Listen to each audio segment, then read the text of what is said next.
mohon izin untuk lepas masker. Mungkin kita tidak akan mendekat-dekat karena situasi begini, dan juga tidak mungkin saya sampaikan firman Tuhan sampai harus berdekatan dengan jemaat Tuhan. Bersyukur kepada Tuhan, sore hari ini kita berjumpa kembali di tempat ini. Ini yang kedua kali saya menyampaikan firman Tuhan, dan sangat senang sekali ketika melihat semangat yang begitu luar biasa dari hari ke hari, ada semangat yang baru. Jadi ketika melihat wajah Bapak Ibu ini, wajah-wajah pengikut Tuhan. Jadi puji Tuhan, mungkin ada beberapa di antaranya yang belum pernah melihat saya, karena saya mencoba untuk menghindari satu cerita yang keluar nanti bilang yang khotbah kemarin itu agak keriting. Dan kalau berdiri di mimbar itu hampir tidak bisa membedakan mana mimbar mana pengkhotbah, karena tidak tahu siapa namanya. Jadi saya harus memperkenalkan diri terlebih dahulu. Nama saya Agustinus Faud, biasa dipanggil Agus. Bapak Ibu yang di Jawa, jangan pertanyakan kenapa orang Timur itu namanya Agus. Karena kalau banyak orang bertanya kepada saya, jawaban saya singkat. Karena Tuhan kehendaki supaya saya bisa jumpa dengan orang-orang Jawa. Jadi supaya tidak asing begitu dengan roh Agus, ini orang kita. Dan bersyukur kepada Tuhan, saya tinggal di Jalan Raya Pangenzio Permai. Bapak Ibu kalau jalan ke rumput bisa mampir di situ. Saya tinggal di STI untuk sementara waktu, dan keseharian saya beraktivitas di STI Surabaya dan juga mengajar di STI. Mungkin Bapak Ibu ada beberapa di antaranya yang sudah seringkali jumpa dengan senior-senior saya. Beliau yang mengajar di luar itu sudah luar biasa. Dan kalau disebut Agus pasti banyak orang tidak kenal. Tapi kalau tanya anak-anak asrama, mereka pasti kenal siapa Agus, karena saya di STI juga kepala asrama untuk mendidik anak-anak muda di sekolah teologi. Jadi Bapak Ibu jangan melihat saya di satu meter kolbar bisa mendidik anak-anak yang kaki tinggi. Saya pendek tapi suara saya itu besar. Ya, jadi bersyukur kepada Tuhan. Tapi bukan itu yang saya mau khotbahkan.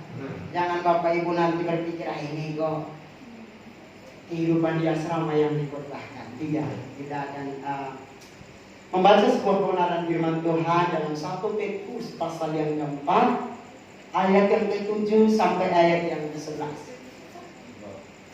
1 Petrus pasal yang keempat, ayat yang ke-7 sampai ayat yang ke-11. Yang sudah jumpai katakan amin. Haleluya. Kalau sudah temukan kita akan baca silih berganti. Saya ayat yang ke-7 dan Bapak Ibu ayat yang ke-8.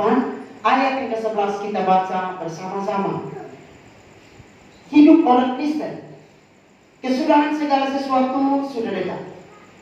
Karena itu, kuasailah dirimu dan jadilah tenang supaya kamu dapat berdoa. Ayat 8.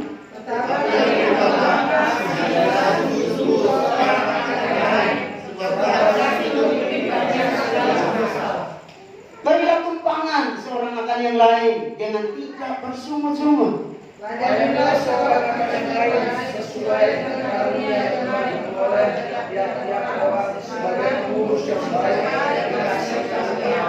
Sama-sama. Jika ada orang berbicara, baiklah ia berbicara sebagai orang yang menyampaikan firman Allah. Jika ada orang yang melayani, baiklah ia melakukannya dengan kekuatan yang tidak berkenalan, supaya Allah dimuliakan dalam segala sesuatu karena Yesus Kristus.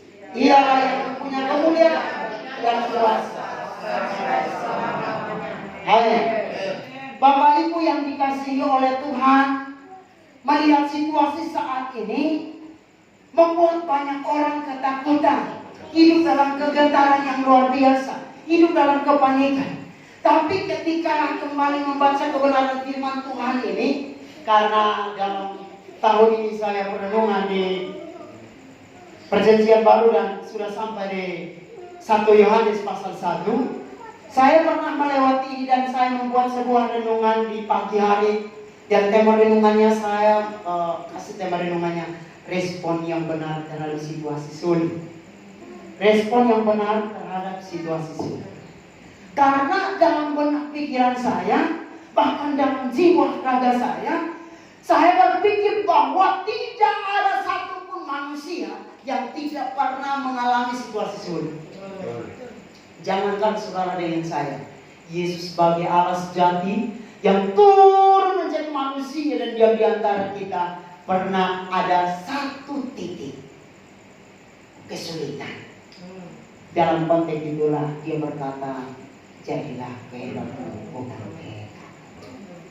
Itu dalam kondisi sebagai manusia sejati. Jangan sampai nanti ada orang di luar sana, karena saya lihat ada video dipotong singkat dan berkata, oh, aku Scott pernah berkhotbah bahwa Tuhan juga mengalami masa sulit. Stop. Karena bicara tentang siapa Yesus, kita sedang berbicara tentang dua natur yang ada dalam dirinya. Ia sebagai Allah sejati, Allah yang transenden, jauh di sana tidak bisa dikunjungi oleh manusia yang berdosa. Tapi pada satu titik yang sudah disaksikan tadi, oleh karena cintanya begitu ajaib dan luar biasa terhadap saudara dengan saya, maka dia menambahkan satu natur dalam dirinya, yakni natur manusia. Supaya apa? Mengambil rupa seperti saudara dengan saya, mengorbankan dirinya dan menebus dosa-dosa kita. Maka waktu saudara pandang salib, jangan pandang sebagai penyembahan berhala, tapi waktu kita pandang salib, kita tahu bahwa ini adalah simbol yang bersejarah dalam kehidupan umat Kristiani. Orang-orang yang percaya kepada Yesus pada waktu memandang salib, bukan karena menaruh harapannya kepada salib, tetapi pernah Yesus berkorban, dan inilah simbolnya yang tidak bisa terhapuskan dalam kehidupan orang percaya. Dan saudara, hari ini kita sebagai penikmat-penikmat rohani yang luar biasa, kita berani berkata, oh Allahku dahsyat, Yesusku ajaib, cintanya tidak pernah berkesudahan. Tapi pernahkah saudara berpikir bagaimana proses pengorbanannya di kayu salib? Dalam pengorbanannya begitu luar biasa, Yesus tidak pernah bersungut-sungut. Yesus tidak pernah protes. Oh, ini karena perbuatannya si Pak Budi, ini karena perbuatannya Pak yang lain. Oh tidak, dia tidak protes. Tapi dia hanya berkata, ya Bapa, ampunilah mereka sebab mereka tidak tahu apa yang mereka berbuat. Lalu akhir kalimatnya, sudah. Beradakah kita dalam kondisi itu pun kita mengambil sikap yang sama? Atau hanya sebatas nyanyi? Itu sebabnya Bapak Ibu yang dikasih oleh Tuhan, saya memberikan tema sederhana, respon yang benar dalam situasi sulit. Karena Yesus memanggil kita menjadi umat kepunyaannya, menjadi pelayan-pelayannya. Itu bukan untuk sesuatu yang bahagia di bumi, tetapi justru akan banyak penderitaan demi penderitaan kita lewati. Situasi sulit itu bukan hanya berbicara kekurangan kebutuhan dalam rumah tangga. Waktu tidak ada masalah, oh ini namanya situasi sulit. Tidak. Kekurangan dalam bagian ekonomi, kita berkata, oh ini namanya situasi sulit. Tidak. Situasi sulit yang diperhadapkan pada waktu itu adalah ancaman nyawa bagi orang-orang pengikut Yesus. Secara konteks yang sudah kita baca, Petrus menuliskan surat ini dan tujukan kepada orang-orang yang telah diperantauan. Karena pada masa itulah mereka diperhadapkan dengan kesulitan. Kalau ada yang bekerja, tidak dihitung upahnya. Lebih daripada itu, ada umat-umat Kristen yang tadinya setia melayani Tuhan, mereka ditangkap. Lalu kemudian mereka juga dihukum, ada yang dihukum mati, ada yang dipenjarakan, ada yang dimasukkan ke kuasinya dan lain sebagainya. Dalam konteks ini, Petrus memberikan satu statement yang luar biasa dalam konteks ini. Kesudahan segala sesuatu sudah dekat. Tapi perhatikan baik-baik, dari ayat yang ke-7, dia kembali mengungkapkan begini, kesudahan segala sesuatu sudah dekat. Karena itu, ada alasan yang menarik dalam pengamatan ini. Ada bagian yang cukup menarik kita baca dalam konteks ini. Karena itu kuasailah dirimu, peliharalah dirimu, pimpinlah dirimu dalam konteks ini. Jadi kalau kita baca konteks ini, saya ingin untuk kita mengklaim satu poin besar. Yang pertama, respon yang benar terhadap situasi sulit itu ada dua. Yang pertama, respon internal, dan yang kedua nanti respon eksternal. Respon internal itu terdapat dalam ayat yang ke-7. 7. Yang pertama itu adalah kuasai diri. Bapak Ibu yang dikasihi oleh Tuhan, bicara tentang penguasaan diri itu hal yang tidak mudah. Kalau di situasi yang nyaman, bahagia, aman terkendali, kita disuruh untuk kuasai diri, kita main-main saja. Kita berani berkata Tapi kalau sudah ada parang di leher, semua pintu sudah ditutup dan tinggal ancaman, sudah tidak ada lagi penguasaan diri. Maka dari situasi yang sama, Yesus bersama dengan murid-muridnya termasuk Petrus yang orang pemberani ini yang menuliskan, berada di Taman Getsemani dalam mempersiapkan diri untuk menghadapi penderitaan. Petrus juga jatuh ke dalam dosa tidak penguasaan diri, memotong telinga yang para prajurit yang datang. Jadi saudara, stop untuk pakai alasan rohani.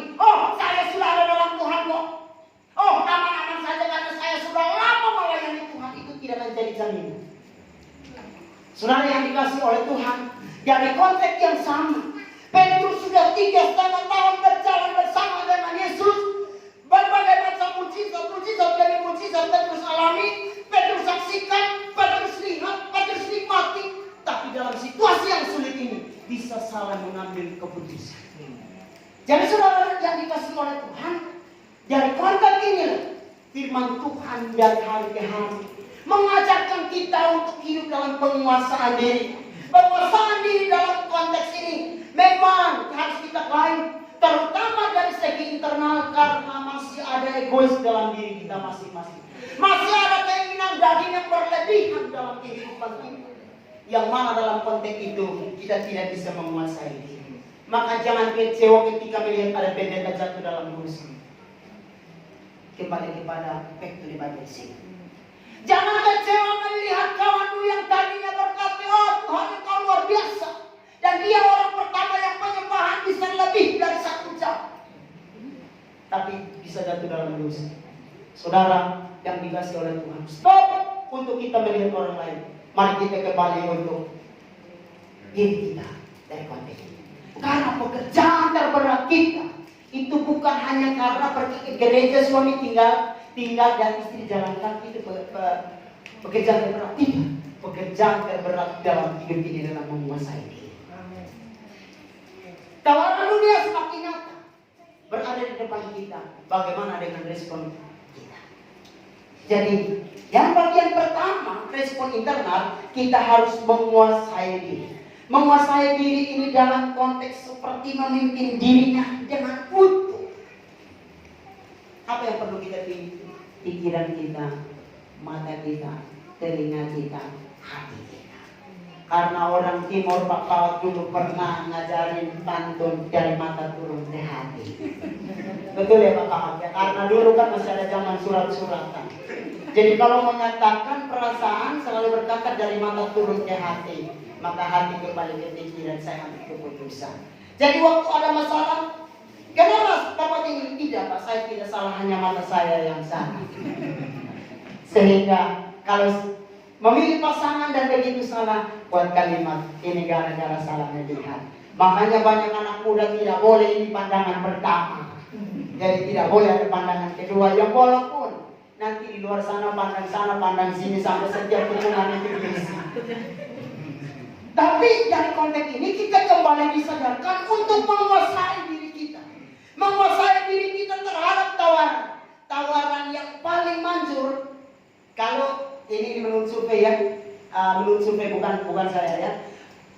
Menurut survei, tawaran terhebat terhadap seorang wanita itu harus dengan kata-kata yang dapat membuat telinganya untuk dengar terus. Apa? Coba diulangi Pak. Nanti ditambahi bumbunya sedikit dan ceritakan kepada yang lain. Kalau laki-laki tidak menangnya di mata, kalau dipelototin hari ini tidak boleh pas. Tawaran-tawaran dan iblis tahu posisi yang tepat dalam hidup kita. Oleh karena itu, saudara yang dikasihi oleh Tuhan, dari bagian ini kita belajar, saya perlu untuk menjaga, menguasai diri saya. Baru dari respon internal ada bagian kedua. Dan jadilah tenang. Bapak Ibu yang dikasihi oleh Tuhan, dalam situasi sulit, satu hal yang diharapkan adalah ketenangan. Yang setuju katakan amin. Tidak mungkin dalam situasi yang digerogoti kiri kanan kalau saudara tambahkan supaya berketik. Tidak bisa. Dalam konteks itulah kita butuh namanya ketenangan. Makanya ada orang-orang berkata begini, hai ketenangan, di manakah engkau? Maka pernah kau berkata, hanya dekat Allah saja. Aku dapat tenang. Ketenangan tak kunjung kita miliki. Ketenangan tidak akan menjadi bagian kita. Ketenangan itu kita tidak dapat menggapainya kalau kita tidak berada dekat Allah. Karena berada dekat Allah itulah ketenangan sejati. Ketika saudara dengan saya jauh daripada Allah, maka jangan mimpi untuk mendapatkan ketenangan sejati.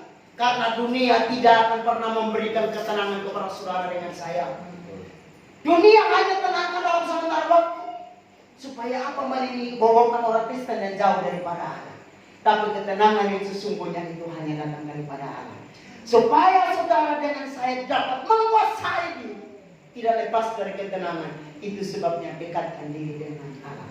Hanya dekat Allah saja aku tenang, daripada nyala keselamatanku. Stop, nanti kita nyanyikan.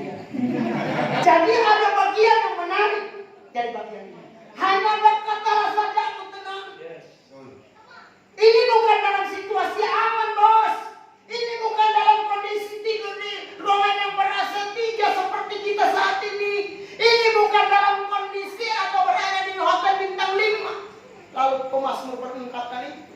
Atau orang-orang Kristen dituntut untuk tenang dalam konteks ini. Dalam kondisi tidak aman, mereka dituntut untuk tenang. Mau tenang saudara dalam segi persoalan? Jangan sandar hanya kepada dada suami. Tapi sandar kepada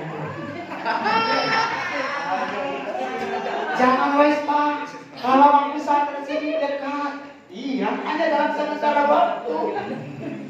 Tapi sesudah itu lalu lewat. Kedekatan dengan Allah membawa ketenangan sejati. Saudara yang dikasihi oleh Tuhan, jangan sampai lepaskan bagian ini. Karena Kristus yang sudah berkorban, Dia mempersiapkan ketenangan sejati untuk saudara yang sedang melayani Dia. Pelayanan di dunia tidak ada ketenangan. Untuk itulah Yesus datang. Karena Yesus tahu di dunia tidak ada yang aman. Maka Dia akan bawa kita pulang ke rumah Bapa yang sudah disediakan. Tapi berapa banyak orang Kristen yang takut mati? Berapa banyak orang Kristen yang tidak mau keluar rumah karena takut divaksinasi? Padahal tadi kita kan anak Allah, Yesus namanya, menyembuhkan, menyucikan. Begitu saya lihat Bapak Ibu dengan semangatnya nyanyikan pujian ini, dalam hati saya, apakah betul? Nah, tapi dugaan saya ini ternyata dibuktikan dengan ujian yang singkat ini. Saya bilang apakah betul? Dari senyuman Bapak Ibu itu membuktikan bahwa ternyata tidak betul. Hanya dinyanyikan waktu berada dalam gereja, dalam situasi aman, dalam situasi bahagia, dalam segala sesuatu terpenuhi. Tapi pada waktu dalam situasi yang sulit, apakah masih sama anak Allah Yesus namanya? Atau kita ganti gara-gara papi, makanya mami jadi begini? Atau kita balik lagi, gara-gara mami, makanya papi jadi begini, gak tenang? Bisa jadi karena kita melihat kepada orang lain, bukan kembali kepada diri sendiri. Respon yang benar terhadap situasi sulit yang pertama mulai dari internal, jangan dari eksternal dulu, mulai dari diri kita dulu, supaya kita dapat tenang dan mengenal Dia dengan baik. Kita kan sama-sama tahu filosofinya orang Kristen itu keren. Filosofinya begini, di balik badai ada mentari yang bersinar, di balik hujan yang deras ada bintang yang bersinar, ada pelangi yang indah. Tapi itu hanya sebuah slogan saja, tidak bisa hidupi. Seharusnya kalau kita hidupi, ngomong saja. Pak, di balik kekurangan kita itu ada Yesus. Di balik ketidakmampuannya papi ini ada Tuhan yang sudah kirim mami buat papi. Jangan kembali, papi tolong kirim pulangkan saya pada papa mama saya. Atau yang papi sebaliknya, oh buat garang-garang dulu karena saya. Ini karena dorongan mama saya makanya saya pilih. Saudara yang dikasih oleh Tuhan, apakah ini yang dikenal dengan ketenangan? Oh tidak tenang. Pasangan yang Tuhan kasih pun kehadirannya bukan untuk membuat kita tenang. Yang bapak ibu tertawa, yang muda-muda masih jadi kepala. Ini benar kan? Jangan lupa bos, bahwa kehadirannya membawa ketenangan, tapi kehadirannya itu mendampingi untuk melewati setiap badai. Ini yang menarik, harusnya itu yang dipegang. Kehadiranmu bukan untuk membuat saya tenang, tapi kehadiranmu untuk mendampingi saya melewati semua badai. Itu baru keren umat Kristen yang punya cinta sejati, yang punya kasih. Jadi besok-besok tidak boleh saling menyalahkan, tapi mari kita bergandeng tangan untuk melewati setiap badai kehidupan. Jangan salahkan lagi ibu gembala, jangan salahkan lagi pengurus gereja, jangan salahkan lagi para pemain musik atau pelayan-pelayan yang lain. Setiap badai yang Tuhan kirimkan, Tuhan izinkan kita untuk bergendang tangan bersama melewatinya. Jadi itu yang seharusnya diajarkan kepada umat Kristen termasuk saudara dengan saya. Dan yang tidak kalah penting dari bagian pertama ada tujuannya. Mengapa kita perlu kuasai diri? Mengapa kita perlu tenang? Supaya kita dapat berdoa. Tidak ada cara terbaik untuk datang kepada Tuhan selain daripada doa. Yang setuju katakan amin. Tolong tepuk kiri kanannya, bilang tidak ada cara terbaik untuk datang kepada Tuhan selain daripada doa.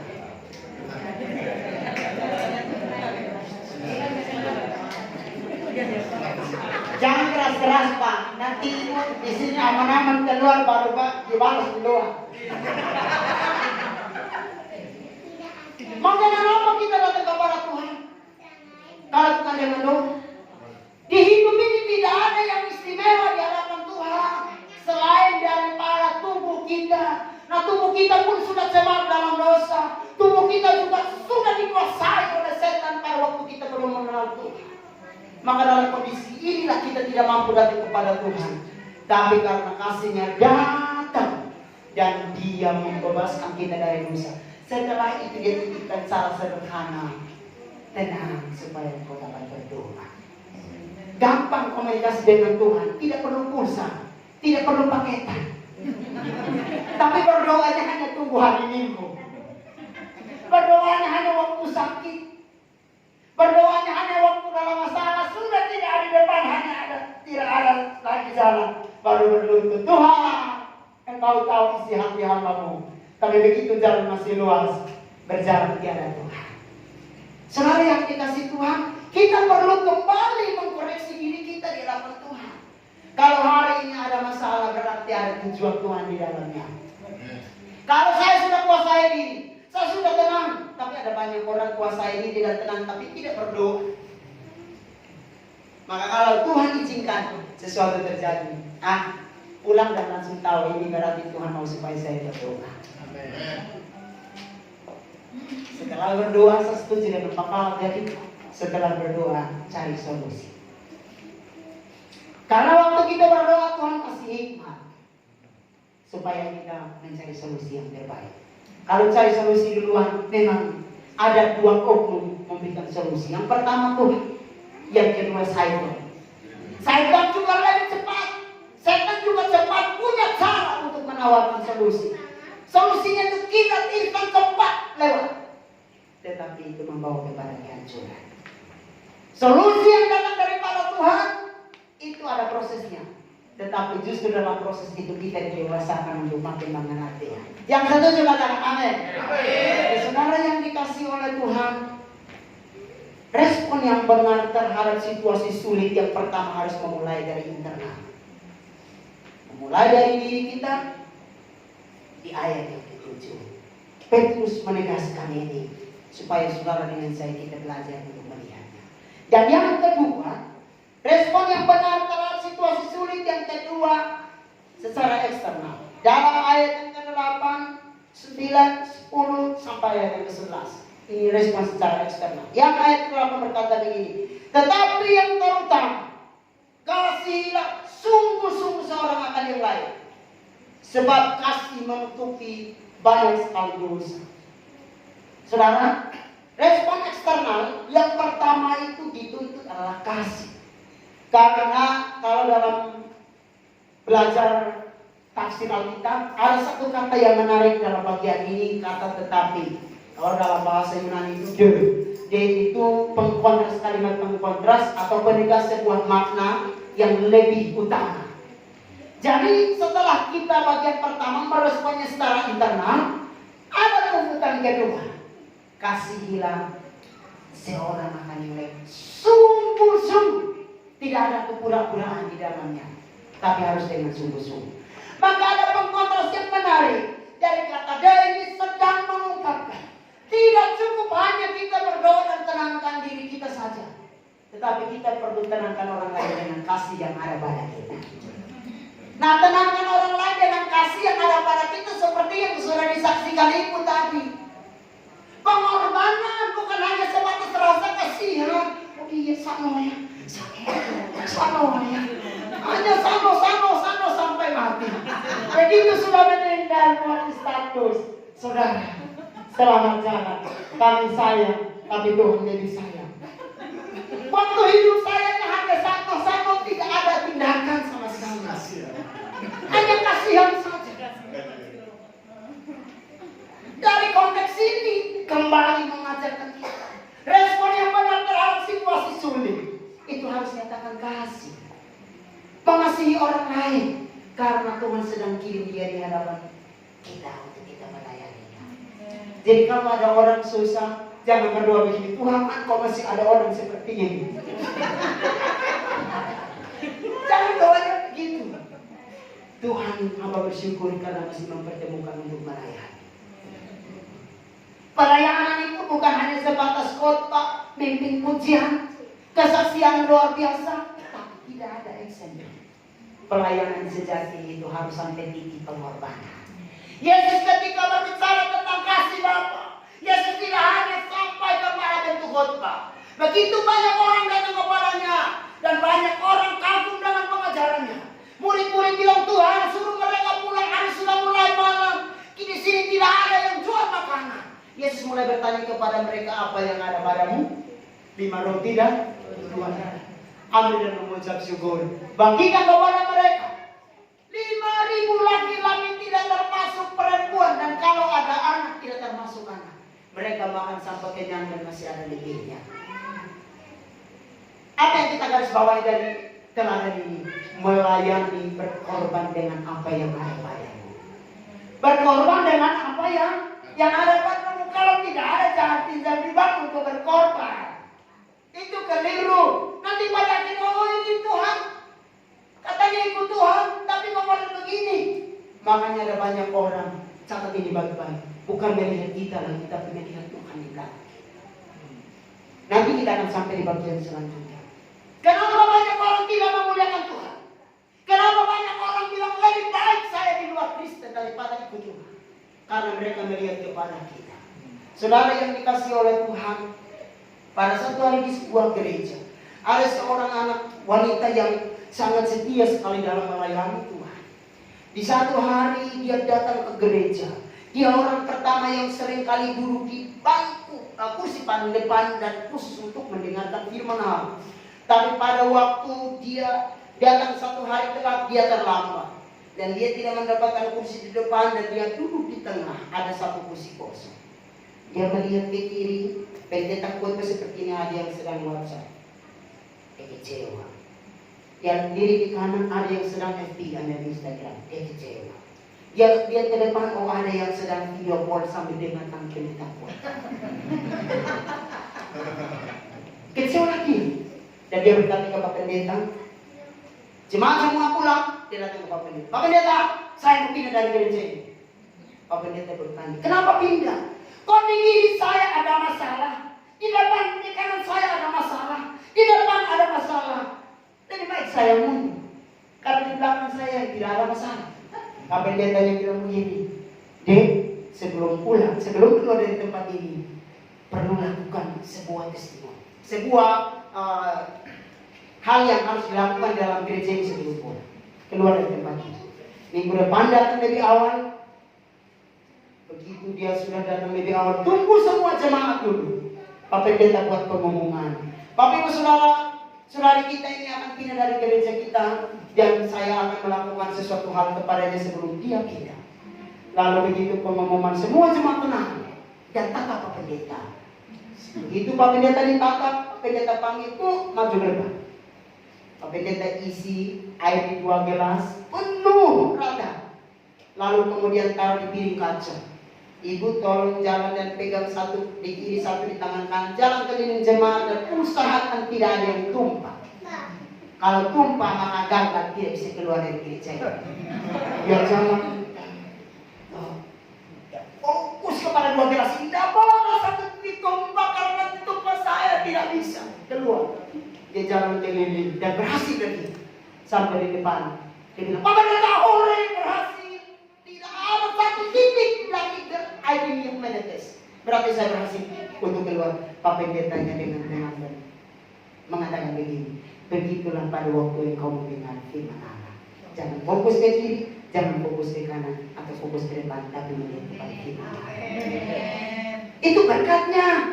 Jadi berkat untuk setiap kita itu pasti berbeda ketika kita meresponi firman Allah. Tapi ingat, ada goda dari kiri kanan. Makanya sekalipun suami, kalau saya sudah masuk ke gereja, Pak, sorry ya, saya mau fokus ke firman. Ma, sorry ya, saya mau fokus ke firman. Jangan dibahas lagi masalah pekerjaan, karena kita sedang mau diberkati di lawan Allah. Amin. Iya. Jadi dari bagian yang pertama, kasih itu dapat dinyatakan. Kenapa ada pendeta berkhotbah tentang perubahan hidup, tapi banyak orang Kristen tidak berubah? Karena berkat itu mereka tidak responnya dengan baik. Tuhan boleh pakai pendeta untuk sampaikan, dan saudara kalau tutup telinga dan tidak mendengar, yang rugi bukan pendetanya, yang rugi bukan pengkhotbahnya, tapi yang rugi adalah Anda. Tapi bagian yang kedua, bisa saja saya sebagai pelayan, pada waktu saya melayani Tuhan, saya tidak punya hubungan pribadi dengan Tuhan. Saya tidak pernah persiapan untuk dekat dengan Tuhan. Tuhan bisa pakai mulut saya, hati saya, pikiran saya, suara saya untuk memberkati saudara. Tapi itu dia bisa menjadi berkat bagi saya. Jadi dari konteks ini, kalau mau supaya kita juga dapat berkat dan orang lain terberkati mulai dari diri kita, baru kita bisa memberkati. Saudara yang dikasih oleh Tuhan, jangan merasa rugi ketika Tuhan memakai Bapak Ibu untuk menjadi berkat bagi orang lain. Karena Tuhan tahu cara untuk mengembalikan apa yang saya. Sekalipun Tuhan belum balas hari ini, kau usah kecewa, sanoban. Dulu utang saya sudah buat ini. Kok saya sudah usia 50-an, Tuhan tidak balas. Tuhan tidak kurang cara untuk memberkati dan memelihara anak cucu. Mungkin kita masih kuat, kita masih mampu yang tidak perlu dibantu. Jadi Tuhan pakai generasi selanjutnya untuk memberkati. Apa yang ditabur hari ini untuk masa depan. Itu sebabnya, karena waktu kita mengasihi, kita sedang menabur. Jangan lain mengasihi itu seperti kerugian besar. Tapi waktu kita mengasihi, itu kita sedang menabur benih yang kita akan tuai kelak.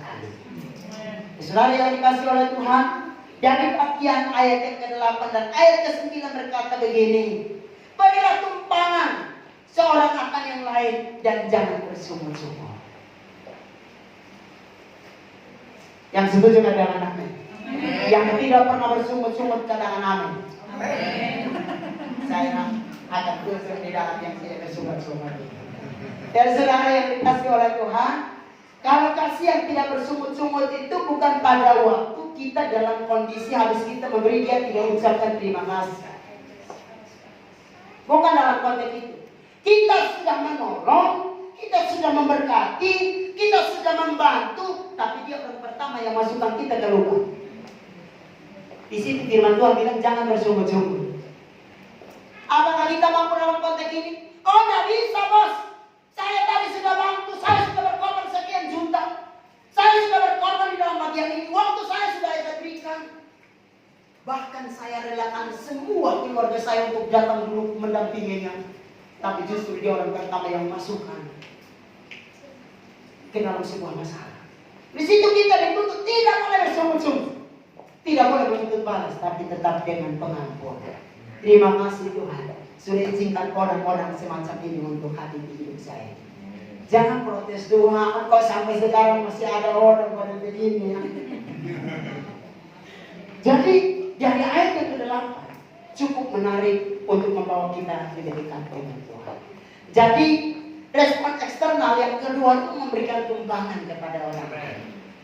Di bagian eksternal. Dan ayat yang ke-10, layanilah seorang akan yang lain sesuai dengan karunia yang diperoleh tiap-tiap orang. Saudara, melayani itu adalah karunia. Jadi kalau setiap pekerjaan yang Tuhan berikan kepada kita dan kita sedang melayani orang lain, ingat itu karunia yang Tuhan berikan. Jadi kalau bekerja sebagai sopir, apakah ini karunia? Kalau Anda tanya kepada saya bilang itu adalah ladang Tuhan. Yang terpenting bukan masalah situasinya kan? Yang terpenting bukan bagaimana kondisinya kan? Tapi bagaimana sikap hati kita dalam pekerjaan itu. Nanti kita akan sampai di ayat yang ke-11 yang lebih menegaskan bagian ini. Semua yang Tuhan izinkan kita kerjakan itu adalah pelayanan. Maka harus dikerjakan dengan sungguh-sungguh. Jangan sampai ada orang pelayanan itu hanya dalam tampil di gereja, di mimbar atau pelayan-pelayan Tuhan. Karena banyak orang tidak punya kemampuan untuk melayani. Kita harus akuin. Lalu bagaimana melayaninya? Melayani orang-orang yang ada di sekeliling kita. Dalam pekerjaan kita, lakukan dengan sungguh-sungguh. Dalam menolong orang, lakukan dengan sungguh-sungguh. Sekalipun itu kerja bakti di hari Minggu, lakukan dengan sungguh-sungguh.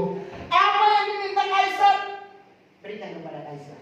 Dan apa yang diminta Tuhan, berikan kepada Tuhan. Kaisar minta kerja jam 7, lakukan selesai jam 8 ibadah untuk Tuhan. Jangan bilang sekarang saya ini sudah mengikut Tuhan, tidak bisa kerja yang model begitu-begitu lagi. Ayat 11 berkata begini, kita baca sama-sama. Jika ada orang yang berbicara, baiklah ia berbicara sebagai orang yang menyampaikan firman Allah.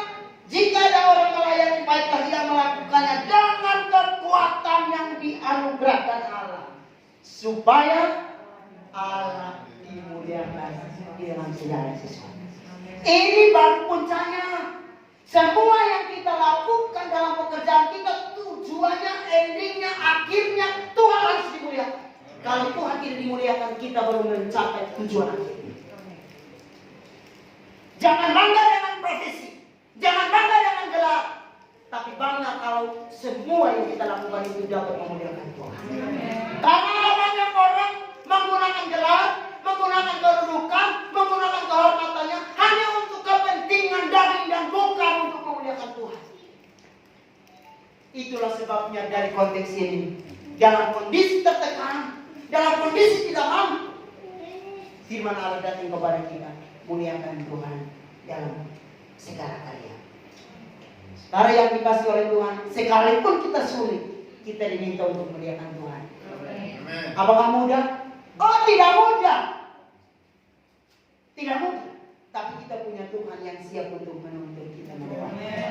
Selain daripada itu, Tuhan kirim seorang istri sebagai penolong sejati. Gak sakit. Jadi bapak-bapak, jangan lagi melihat istrinya seperti kok rupanya masih begini. Tidak boleh. Karena itu penolong sejati yang Tuhan kirim. Dia akan menemani sampai ke 1 kali 2 meter. Itu baru selesai. Jangan sampai ada pilihan kedua, apalagi ada pilihan ketiga. Karena saya lihat kan ada beberapa pelayan memperbolehkan untuk orang Kristen cerai.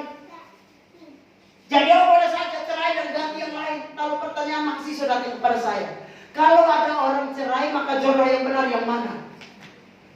Saya bilang jangan melihat situasi, tapi jodoh yang benar itu dia yang setia sampai mati. Itu baru jodoh yang benar. Kalau lebih daripada itu keinginan mata. Dia. Jadi kita perlu untuk melihat bagian yang menarik ini. Pertanyaan sederhana, apakah semua yang saya lakukan selama ini dapat memuliakan Tuhan? Ya kan Tuhan, perlu kita koreksi secara internal. Apakah kita sudah menguasai diri kita?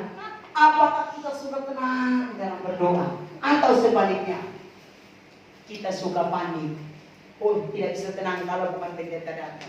Tolong, panggil Pak Pendeta dulu, baru bisa tenang. Saudara yang dikasih oleh Tuhan, ketenangan itu tidak akan datang sendirinya kalau kita tidak mendekatkan diri kita kepada Tuhan. Allah adalah sumber ketenangan, dan Anda semua dengan saya akan memperoleh ketenangan ketika kita dekat dengan Dia. Dekat dengan Tuhan, caranya sederhana, berdoa. Kalau tidak bisa berkata-kata, sudah Tuhan tidak butuh puisi. Sesetuju dengan Pak Fal tadi, doa Bapak kami. Tidak perlu bagaikan halilintar Tuhan. Hamba datang kepadamu, meloncat-loncat Tuhan. Tidak perlu. Tidak perlu berpuisi di hadapan Tuhan. Yang Tuhan cari bukan indahnya kata-kata. Semua rangkaian itu bisa omong kosong. Tapi Tuhan cari hati yang tulus, hati yang suci, hati yang setia, hati yang berkenan datang kepada Tuhan. Itu yang Tuhan butuh.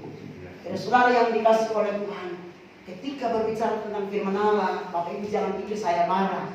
Itu karena rasa cinta saya itu begitu besar, sehingga saya luapkan dengan penuh semangat. Jadi bukan marah, ini panggil orang ini kok marah-marah tidak. Itu semangat yang luar biasa yang tidak bisa saya utarakan, hanya bisa dengan bersuara. Dan yang kedua, yang lebih penting lagi dari itu, orang timur itu rumahnya jauh 10 kilo, hampir 5 kilo. Jadi kita terlatihnya itu di sana tidak ada jaringan untuk menelpon. Bapak pasti jadi saksi hidup ya, agar saya tidak salah. Nah, jadi kalau kita ada tamu, dari itu belum dengar, belum dengar naik di pohon asam. Dari aja di pohon asam. Kalau belum dengar, naik lagi ke puncak, jadi angin bawa ke kanan, jadi angin bawa kawan besar. Kita sedang berada di puncak hanya untuk teriak supaya orang tua datang ada tamu. Karena itulah saya terlatih. Jadi kalau caranya baru 10 meter itu belum apa-apa. Bapak Ibu jangan kecewa ya. Ya karena itu kami sudah terlatih di sana untuk dengan suara yang begini. Kalau dengan orang Jawa, orang ini mampir no, orang ini kok suaranya kayak gini, kuping udah paling udah malah jangan minta lagi. Itu sebetulnya saya sudah sangat lembutin. Sudah sangat lembutin. Iya, Bapak pasti tahu ya, karena itu sudah sangat lembut. Dan saudara yang dikasih oleh Tuhan, muliakan Tuhan dalam setiap aktivitas yang Tuhan percaya. Amin. Jadi tidak ada kata terlambat untuk kita memuliakan Tuhan. Terlambat jika kita tidak membuka hati. Kita akan terlambat untuk memuliakan Allah jika kita membiarkan hidup kita ini tidak dikikis oleh kebenaran firman Allah. Tapi ketika kita membuka hidup ini aku Tuhan, maka Tuhan akan memahat hidup kita. Kita sama-sama sepakat, sebab dia hidup ada hari esok, sebab dia hidup ku tak gentar, karena ku tahu dia pedang hari esok. Hidup jadi gratis sebab dia hidup. Jadi membawa kita menikmati sebuah kenikmatan bahwa hidup itu jadi gratis karena Yesus sudah hidup. Amin. Karena dia hidup maka yang membuat hidup kita berarti. Tapi yang membuat hidupmu dan hidupku tidak tidak berarti ketika kita membiarkan masalah itu menguasai kita, bukan Tuhan yang menguasai kita. Karena itu, jadilah tenang, kuasailah dirimu dan jadilah tenang dan berdoa. Tuhan akan memberikan solusi. Mari kita berdiri, kita naikkan pujian ketika Tuhan dalam kehidupan.